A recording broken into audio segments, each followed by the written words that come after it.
Sawadee good evening. Welcome to Thai PBS English News Service. Tonight you're with me, Rungtip Chonapalai. Today people across Thailand are rejoicing the celebration of Buddhist Lent starting today. The year's highlights, as usual, is a candle festival held in the northeastern city of Ubon Ratchathani, featuring a grand parade of beeswax candles intricately carved by local artisans, as well as a series of shows and activities. The event is expected to draw a huge number of tourists and bring in revenue of about 20 million baht. The candle processions have been arranged nationwide today to celebrate the beginning of Buddhist Lent, also known as the Rains Retreat, or a period in which all monks have to remain within temple grounds, devoting themselves to study and meditation. This annual celebration of faith lasts for 3 months. This year, local craftsmen from Ubon, whose spectacular event is particularly well known, carved and decorated magnificent candles into various figures, retelling the Lord Buddha's first sermon. At the Ubon National Museum, there's also an exhibition of candle carvings by 9 international artists. Most of the works depict each artist's country and culture. Meanwhile, sculptors and locals in Nakhon Ratchasima have joined a competition in which they carved candles with an emphasis on the life of Lord Buddha, and even a few in the likeness of His Majesty the King and Her Majesty the Queen, to honour the royal family. Initially, the artists had planned to mock politics, but after receiving some criticism, they decided otherwise. Apart from other essential supplies, such as towels and dry foodstuffs, Thai Buddhists make an enormous candle and offer this to facilitate the monks' religious activities during the night hours throughout the season. Some of them believe also that through this philanthropy, merit makers will be blessed with wisdom and a future as bright as the candlelight. Candles then have become a symbol of Buddhist Lent, which reflects the close links between local customs and religious belief in Thailand. During the season, Cambodians usually go to the pagoda to pray for their dead relatives and the spirit of an unhappy ghost. However, people along the Thai-Cambodian border are celebrating the holiday together, regardless of nationality and some cultural differences. Hugh Adams, Thai PBS. Thank you, Kun Hugh. In less than 3 years, the ASEAN Economic Community will be established based on 3 important foundations: socio-cultural, economic and security, for an ever more connected and self-sustainable region. Yet, many express doubt about ASEAN's ability to achieve these lofty ambitions, as even much larger and more established international organizations like the United Nations face profound criticisms over their lack of good governance. But ASEAN could develop well if it learns from UN's mistakes. Here's more from Kun Bandit Gert Bandit. The United Nations, or UN, was founded almost 70 years ago, with a membership of more than 190 states. The UN plays a prominent role in today's major international issues. Despite its long history and prestige, the UN faces constant criticism for poor management and lack of good governance. For the last 20 years or more, the United Nations has had a zero budget growth policy. Zero growth in budget. So when the demands on the UN are growing, the capacity of the UN to deliver is diminishing. Kishore, who once was the president of the UN Security Council, noted that management positions in international organizations have long been in the hands of the West. These Western countries, which constitute some of the biggest donors, believe that their interests are better served if multilateral institutions are weakened by squeezing their budgets and restraining their capacity to overshadow Western powers. Additionally, Kishore has reprimanded the work of UN for lacking accountability.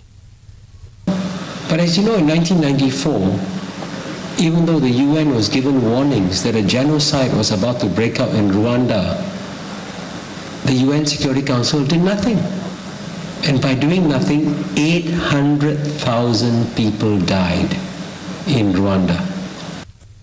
Locally, our own international organization, ASEAN, with lesser leverage than the UN, also shows clear signs of poor governance and a lack of transparency.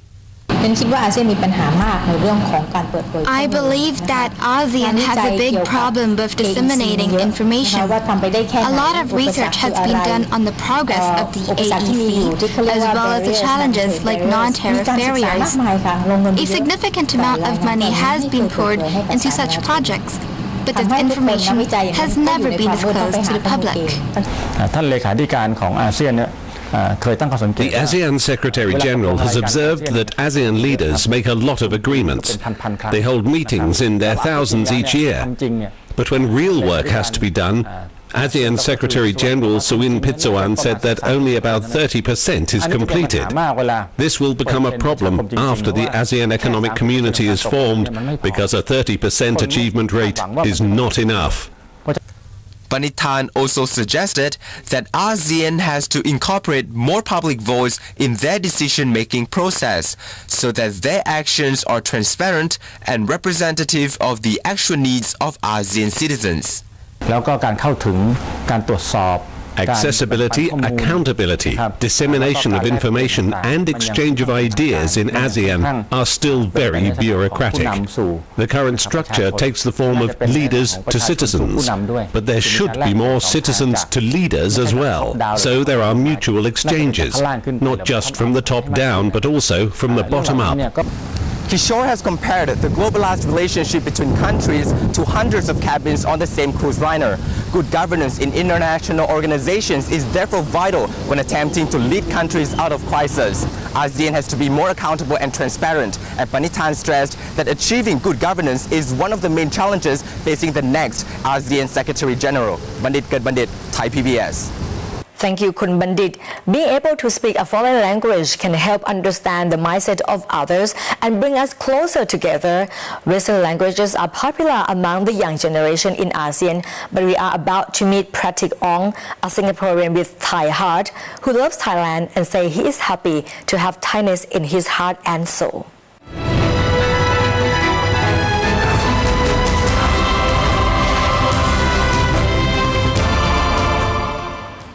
Walking through the streets of Singapore, one can easily feel its multiculturalism as the island has become more hybridized, reflected in its culture, nationalities and languages. Official languages in Singapore include English, Mandarin Chinese, Malay and Tamil. As far as language is concerned, Associate Professor Thittima Suthiwan, a language scholar at the National University of Singapore or NUS, points out that despite cultural proximity, languages of neighboring countries in ASEAN are not as popular as Japanese or Western languages like French or German. The young generation here has a tendency to pay more attention to what matters in the West rather than in Asia. รู้สึกว่าประสบความสำเร็จนะคะในการทำให้ภาษาไทยเนี่ย Now at NUS, we have more than 200 students learning Thai compared to 10 years ago, when we had only 10 or 20 students. We can say that we are successful at promoting ASEAN language, but still the number of students is not stable. More students learn Thai because of fashion and pop culture. However, Associate Professor Thittima says that Patrick Ong was one of her outstanding students majoring in Thai studies at NUS. Patrick, now an officer with the Immigration Checkpoints Authority of Singapore and a well-known model in various commercials, said that he is happy to have Thainess in his heart and soul, and he adores how Thai people love their king. And when I studied Thai, I was open to the hearts and soul and the mind of the Thai people, and especially so when I studied in Nariswan University for an exchange program. There I stayed with a Thai family. Yeah, and you know, every day I woke up I speak Thai. Before I slept I speak Thai. So that was like the happiest moment in my life. And you dream in Thai? Dream in Thai, I guess so, sometimes. I mean, I've never seen so much love of one's country as compared to, you know, when I was as compared to living in Singapore. I mean, sure, in Singapore we've got, you know, our National Day, we sing our National Day songs, but that level of, you know, love for one's country is so obvious, is so striking among my Thai friends, among the Thai people. Everybody, in Thailand loves the king, they love the country. I mean, I wish I could say the same for Singapore, but I can't. Patrick was introduced to Buddhism and its philosophy at a young age by his grandfather, who has a profound belief in the venerable Thai monk Sot of Pak Nam Temple. His master's thesis at Chulalongkorn University focused on the ancient techniques of Thai meditation. He meditates occasionally and finds this helps to balance his hectic working life in Singapore. Although Patrick initially learned Thai for his own personal development, this has gradually opened doors for career opportunities. As we're moving towards ASEAN Economic Community in 2015, I think that what you've studied and your experience would be useful for this. They're recognizing my ability to speak Thai, and I'm actually, helping to establish relationships with the Thai immigration counterparts. So I think it's good that the civil service is actually employing people who can speak the regional language in ASEAN. So that helps in establishing the move forward for ASEAN. I think in order for ASEAN to move together as a whole, there should be people in the community who can speak the languages, because language is very important. Yeah, to understand the mentality, the mindset of the people in the other ASEAN countries, you must first understand the language and speak the language. Although English is widely spoken within ASEAN, understanding the languages and cultures of our neighboring countries will not only broaden our horizons, but also strengthen friendship and bring us ASEAN citizens closer than ever.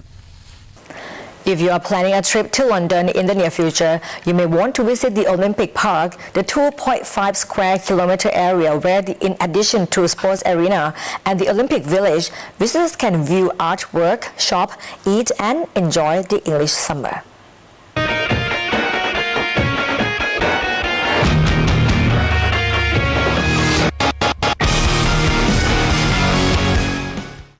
Around the Olympic Park, visitors will see children of all ages running around and taking photos of the Olympic mascot, Wenlock. In different areas of the 2.5 square kilometer park, visitors can get drinks and snacks, some of which are a little different from where Thai somtam stands at home. This olive stand, for example, sells olives stuffed with garlic or a variety of other fillings difficult to find in Thailand.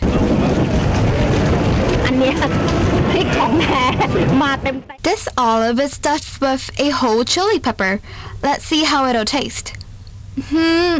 It's an unusual flavor, but I'm glad it's got chili in it. That spicy flavor really hits the spot. Visitors to the Olympic Park can buy a variety pack of these olives for 4.5 pounds, or about 200 baht. You get just enough for a small olive party. Besides watching the sporting events, visitors can shop, enjoy art displays, or walk in the gardens, which are usually breezy and very lush, thanks to the 3 rivers surrounding the area. But perhaps the most fascinating attraction is the Orbit, a 115-meter high tower that is also Britain's tallest art display. สถาปัตยกรรมที่ตั้งตระหง่านอยู่ด้านหลังดิฉันนี้นะคะเรียกกันว่า Orbit ค่ะ You can see all of London from this tower. And there are 2 ways to go up. If you go up by elevator, you have to pay about 16 pounds for a ticket. But if you're not too keen on that, you can always climb the steps. There are only 400 of them. It is an excellent opportunity for a mini workout, and you are rewarded with a gorgeous view at the top. Officials say that visitors can walk around the Olympic Park in only half an hour, but with so many attractions and people in the area, a good visit can easily take at least half a day. It's half a day sure to be well spent. Well, here at Thai PBS News, we have new job opportunities for English language reporters for the English News Service. To find more details, please visit the Thai PBS website. And if you are interested, send your resume to us at job@thaipbs.or.th. And that wraps up today's edition of Thai PBS English News Service. Thank you for watching. I'm Rung Tip Chonapalai. Have a good night. สวัสดีค่ะ